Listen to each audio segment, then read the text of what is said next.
క్రీస్తునందున్న పరిశుద్ధులందరికీ ప్రభువైన క్రీస్తునామంలో శుభాభివందనాలు. దేవుని ప్రేమ ఆధ్యాత్మిక కార్యక్రమానికి స్వాగతం. ఏప్రిల్ 6 కొరకు సిహెచ్ స్పర్జన్ గారు వ్రాసిన ధ్యానం చదువుతున్నాను, వినండి. యెహోవా సర్వలోకమునకు రాజయ్యుండను. ఆ దినమున యెహోవా ఒక్కడే అనియు ఆయనకు పేరు ఒక్కటే అనియు తెలియబడును. జకర్యా 14వ అధ్యాయం 9వ వచనం. ఇది ఎంత ఆశాజనకమైన శుభవార్త! ఇది ఏదో ఆసక్తిపరుడైన ఒక వ్యక్తి కన్న కల కాదు. ఎన్నడూ అబద్ధం కాని దేవుని వాక్యం ప్రకటించిన సత్యం ఇది. ఆ రోజు యెహోవాని ఎరగనివారంటూ ఎవ్వరూ ఉండరు. ఈ భూమిమీద ఉన్న ప్రతి జాతికి చెందిన, ప్రతి తెగకు చెందిన ప్రజలు కృపాసహితమైన ఆయన కదలికలను గుర్తిస్తారు. ఈరోజైతే పరిస్థితి తారుమారుగా ఉంది. ఆ మహారాజు ఎదుట ఎవరు తలవంచుతున్నారు? ఆయన మీద ఎంతగా తిరగబడుతున్నారీ ప్రజలు? ఈ ప్రపంచంలో ప్రభువులని పిలిపించుకుంటున్నవారు ఎంతమంది ఉన్నారు?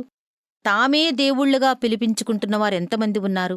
క్రైస్తవులమని చెప్పుకుంటున్న వారిలో కూడా ఆయన గూర్చి, ఆయన సువార్త గురించి ఎన్ని భిన్నాభిప్రాయాలున్నాయో చూడండి. అయితే ఒకరోజు రాబోతుంది.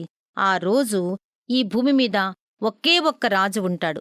ఆ జీవమగల దేవునికి యెహోవా అని ఒకే పేరు ఉంటుంది. ఓ ప్రభువా, ఈ కార్యాన్ని త్వరగా చెయ్యి.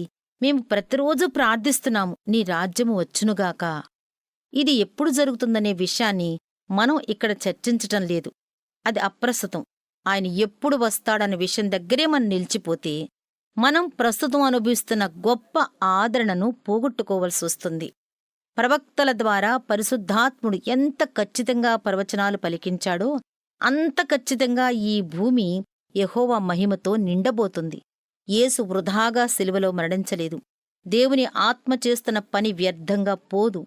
పరలోకపు తండ్రి ఉద్దేశించిన నిత్యమైన ఉద్దేశాలు నిరర్ధకం కానేరవు. సాతాను విజృంభిస్తున్న ఈ భూమి మీద యేసు రారాజుగా కిరీటం ధరిస్తాడు. సర్వశక్తుడైన దేవుడు ప్రభువుల ప్రభువుగా రాజ్యం చేస్తాడు. మన దైనందిన కార్యాల్లోకి వెళ్ళిపోదాం. విశ్వాసంతో మన ఆత్మీయ పోరాటాలు కొనసాగిద్దాం. దేవుని ప్రేమ ఆధ్యాత్మిక కార్యక్రమాన్ని చివరి వరకు వీక్షించిన శ్రోతలందరికీ మా హృదయపూర్వక వందనాలు. తిరిగి మరలా రేపటి ఉదయకాల సమయంలో కలుసుకుందాం. అంతవరకు సెలవు. May God bless you. దేవుడు మిమ్మల్ని అందరినీ దీవించును గాక. ఆమెన్.